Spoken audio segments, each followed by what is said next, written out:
नमस्कार, आप देख रहे हैं आदि न्यूज़ और मैं हूं साजिद इमाम न्याजी। आज पटना के मैं बिहार विधान परिषद में हूं, जहां पे आज जनाब अब्दुल क़य्यूम साहब का 50वीं पुण्यतिथि मनाया जा रहा है और मैं चलता हूं वहां पे जहां पे आज का ये प्रोग्राम रखा गया है। और मैं अपने कैमरामैन से कहूँगा कि जैसा वो नज़ारा दिखा दें बिहार विधानसभा जो यहाँ पे इस वक्त हमारे स्क्रीन पर देख रहे हैं। और ये मंज़र आप देख सकते हैं इस वक्त का। मैं चल रहा हूँ आहिस्ता आहिस्ता और मैं दिखाता हूँ कि आज वहाँ पे क्या होने वाला है। और वहाँ पे जो सारे मेहमान आए हुए हैं, कोई नगर पंचायत कोहता से, तो कोई डेहरी गाँव से, तो कोई दरभंगा से, तो कोई समस्तीपुर से, काफ़ी जगह से लोग और बड़े बड़े यहाँ पे नेता आए हुए हैं इस खराज अकीदत को पेश करने के लिए। तो मैं भी चलता हूँ, दिखाता हूँ वहाँ का मंजर। आप हमारे साथ बने रहें। ये गुजारिश करती हूँ कि उस किताब की इजरा के लिए आप तमाम लोग खड़े हो जाएं। जनाब तनवीर अंसारी साहब, जो कि जनाब अब्दुल क़य्यूम अंसारी साहब के बहुत मशक्कत की है इस किताब के लिए। ये एक ऐतिहासिक पल है, बहुत ही खुशी का पल है। जनाब अब्दुल क़य्यूम अंसारी साहब ऐसी शख्सियत के ऊपर एक किताब आई है जिसे तमाम युवा पीढ़ी पढ़ेंगे, उनके बारे में जानेंगे, उनके जज्बे को जानेंगे।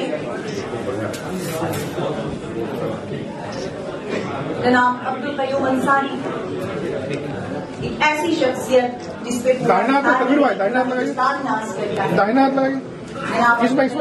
न सिर्फ बिहार के हैं बल्कि पूरे हिंदुस्तान के हैं। और आज उनकी 50वीं बरसी के मौके पर इस किताब का इजरा हुआ है। पर मैं बुलाना चाहूंगी उनकी बड़ी पोती को जो हमारे बीच मौजूद हैं।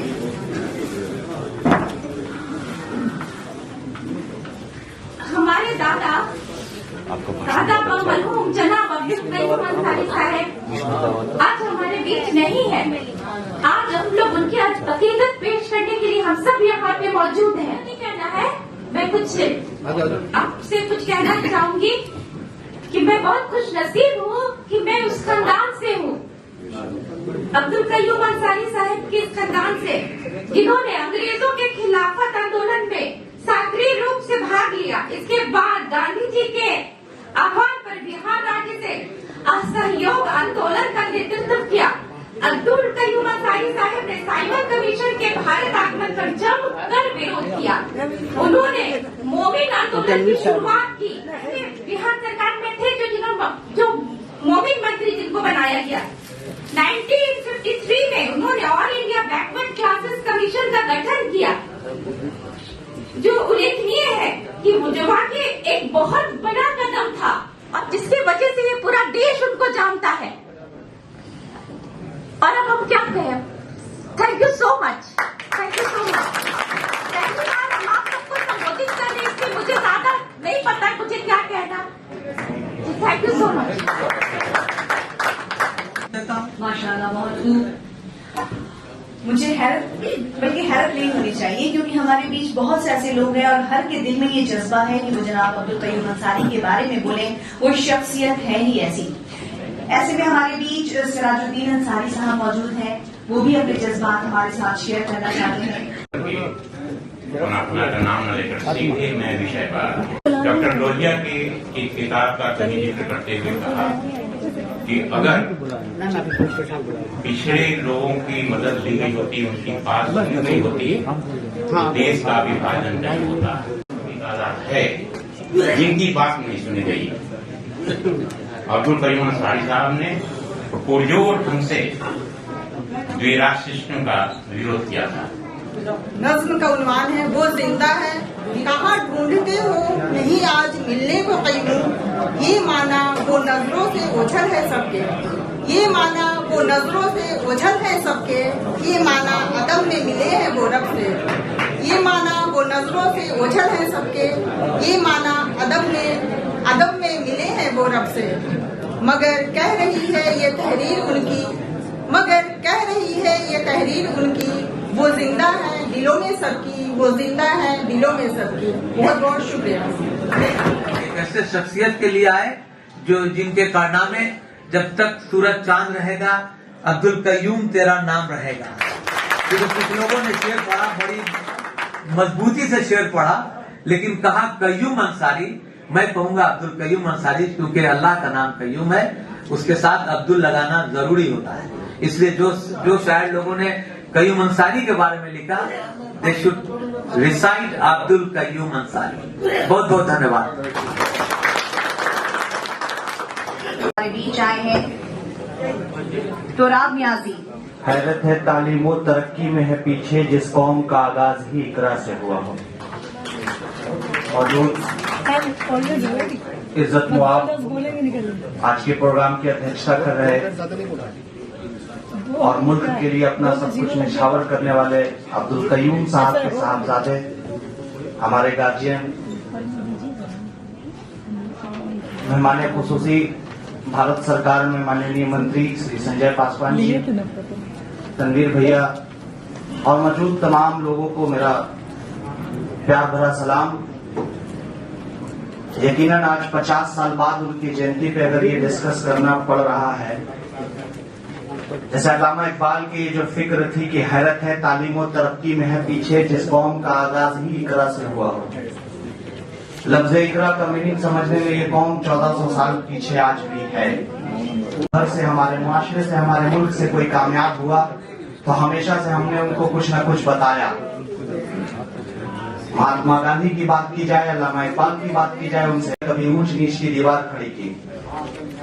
जब मैं नहीं जानता था तो तब नहीं जानता था, मगर जामिया मिलिया इस्लामिया से पॉलिटिकल साइंस में मास्टर करने के वक्त जब अब्दुल कयूम साहब को पढ़ा, चुकी है मेरी बदकिस्मती भी थी कि बिहार के रोहतास जिला से होने के बाद भी कयूम साहब को नहीं जानता था। जब जानना शुरू किया तो मुझे इस बात का अफसोस हुआ कि दुनिया का नायाब हीरा हमारे जिला में हो, जिसका आते जाते दीदार करें हम लोग अंसारी भवन के नाम से जाने, या ऐसा लगता था कि कोई ऐसा ही कोई नाम होगा। मगर जब पढ़ना शुरू किया तो ये समझ में आया कि जो लोग आजकल बैनर पोस्टर में समाज सेवी लिखते हैं, उनको सीखना चाहिए उस समाज सेवी से जो समाज की सेवा करते करते आखिरी बार जिसके जुबान पे कलमा ला इलाहा इल्लल्लाह मोहम्मद रसूलुल्लाह आया हो। अल्लाह के रसूल सल्लल्लाहु अलैहि वसल्लम के हर कदम पे इंसानियत का नाम था, मगर आज हम जात में, धर्म में, कौम में, ऊंच में, नीच में बढ़ के रह गए।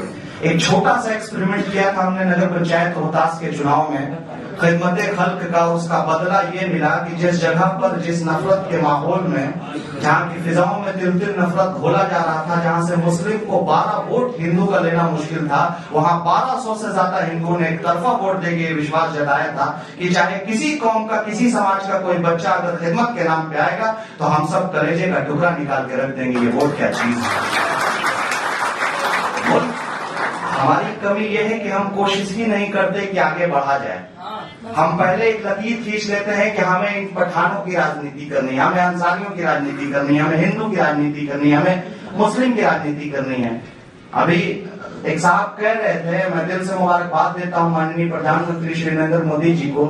बेशक अकलियत की फिक्र न होती तो एक इतने बड़े मुल्क की नुमाइंदगी उनको नहीं सौंपी जाती। कहीं ना कहीं एक नफरत का माहौल जिस मुल्क में है, उसके बावजूद अगर दुनिया में कहीं सबसे ज्यादा सुरक्षित है, इस ढंग से कहने में मुझे कोई गुरेज नहीं है, तो भारत में मुसलमान सुरक्षित है अपने खौफ और इलाज के साथ। और इसमें सबसे बड़ी जो कुर्बानी है वो हमारे आबू अजदाद की रही है।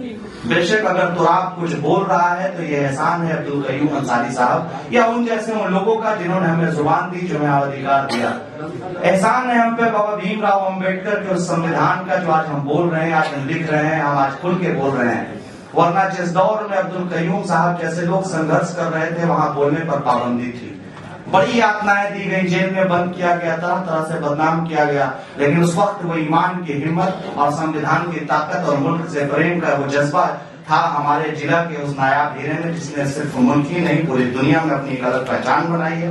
दुनिया भर में लोग याद मेरी बात पहुंच रही है। सोशल मीडिया का जमाना है, ये अलग बात है, यहाँ 1000 लोग सुन रहे होंगे बराह रात, मगर लाखों करोड़ों लोग सोशल मीडिया के माध्यम से सुनते हैं। आप जाएंगे, आपके वजह से लोग जानेंगे। तो मैं यही गुजारिश करूंगा कि जब जब जाने, हर एक जिला, हर एक गांव, हर एक मोहल्ले में कोशिश की जाए कि अगली बार जब हम लोग 51वीं जयंती मना रहे होंगे तो हर जिले, हर गली, हर मोहल्ले में, हर वार्ड तक अब्दुल कयूम साहब के चर्चे को पहुंचाएंगे और उनके जो कारनामे रहे हैं मुल्क के लिए, कौम के लिए, हमारे लिए, समाज के लिए, खासतौर से जिला रोहतास के लिए जो कुर्बानी रही हो, मुल्क में योगदान रहा हो, इन तमाम बातों को उन तक पहुंचाया जाए। कहने को उनके बारे में बहुत कुछ है, बहुत लंबे मेहमानों की फहरिस्त है, वक्त कम है। इंशाअल्लाह अगली बार जब भी मौका मिला जरूर कुछ न कुछ कहा जाएगा, मगर सिर्फ इतनी बात कहेंगे कि जो भी अल्लाह के रसूल सल्लल्लाहु अलैहि वसल्लम के बताए हुए रास्ते पे चलेगा, जो भी इंसानियत की बात करेगा, समाज के हुकूक या समाज के दबे कुछ लोगों की बात करेगा, जो दिल से समाज सेवा करेगा, वो कुछ न कुछ पा जरूर जाएगा। जो जब देने पर आता है वो गफूर रहीम और रहमान है, जब देने पर आता है तो बहुत कुछ नवाजता है। एक हक फैमिली के एक छोटे से बच्चे अब्दुल कयूम अंसारी पूरी दुनिया में एक नाम बना देता है कि उनको याद करके आज के बड़े बड़े सियासतदान खुद को सियासत कर रहे हैं और खुद को कामयाब समझते हैं। जज़ाकल्लाहु खैर, बहुत बहुत शुक्रिया। अस्सलाम वालेकुम। प्रोफेसर अब्दुल कुद्दूस अंसारी, मैं उनसे गुजारिश करती हूँ कि वो यहाँ आए और अपने एहसास और जज्बात हमारे साथ शेयर करें। जनाब प्रोफेसर अब्दुल कुद्दूस अंसारी साहब। आज के इस मखसूस मजलिस के चेयरमैन साहब और दीगर अफराद जो भी हाजिर हैं, वो नुमाइंदा अपने मकसद के तहत अच्छा अंजाम आने वाला है और निश्चित तौर से जो आपके और हमारे मन में जो बातें हैं वो भी पूर्ण होगी, बशर्ते हम लोग सीटिंग, ईटिंग, मीटिंग साथ साथ करते रहे। Thank you. सबका स्वागत करता हूँ अब्दुल कयूम अंसारी की श्रद्धांजलि सभा में जो लोग आए, मैं सभी लोगों का स्वागत करता हूँ। खास आज मैं तमाम लोगों का शुक्रिया अदा करता हूँ जो बिहार के कोने कोने से आए हैं और इस श्रद्धांजलि सभा को कामयाब बनाए।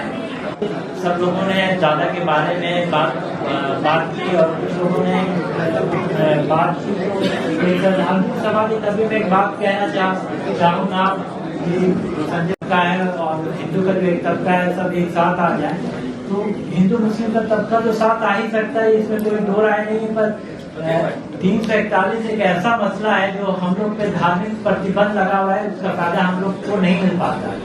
तो मुसलमान में एक तबका, सारे मुसलमान के एक भाई को तबका धार्मिक प्रतिबंध लगा दिया गया, तो वो खत्म होना चाहिए कि उनको ये फायदा मिले।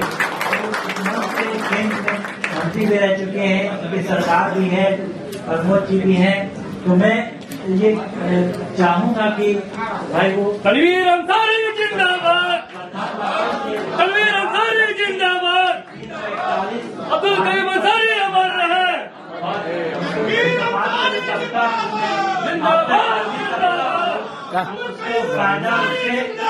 जी आज यहाँ पे मैं वहाँ आया हूँ जहाँ पे 50वीं पुण्यतिथि जनाब अब्दुल कयूम अंसारी साहब को खराज अकीदत पेश किया जा रहा था। मैं चलता हूँ और मैं बात करता हूँ जहाँ पर तनवीर आलम साहब वहाँ पे मौजूद हैं। और मेरा नाम तनवीर अंसारी हुआ, मैं मरहूम अब्दुल कयूम अंसारी का पोता भी हूँ और बिहार स्टेट मोमिन कॉन्फ्रेंस क्यू का अध्यक्ष हूँ। और मेरी बस मंशा थी कि उनका 50वां यौम वफ़ात है, उनके योगदान को देश के प्रति, उनकी जो देशभक्ति था, राजभक्ति था, उनको लोगों के बीच बताना। और एक ऐसे नेता थे तो खैर हकीकत पेश किया हम लोग ने, बस यही। जी सर, मैं जनाब तुराब नियाज़ी साहब भी मौजूद हैं इस तकरीब, इस फंक्शन में। उनसे मैं बात करता हूँ कि आज ये जो प्रोग्राम यहाँ पे था 50वां पुण्यतिथि स्वतंत्रता सेनानी जनाब अब्दुल कयूम अंसारी साहब का जहाँ पे जो खराज अकीदत लोगों ने पेश किया और आप भी आए हुए हैं, ऐसे मौके पर हमारे चैनल पे क्या लोगों को कहना चाहिएगा?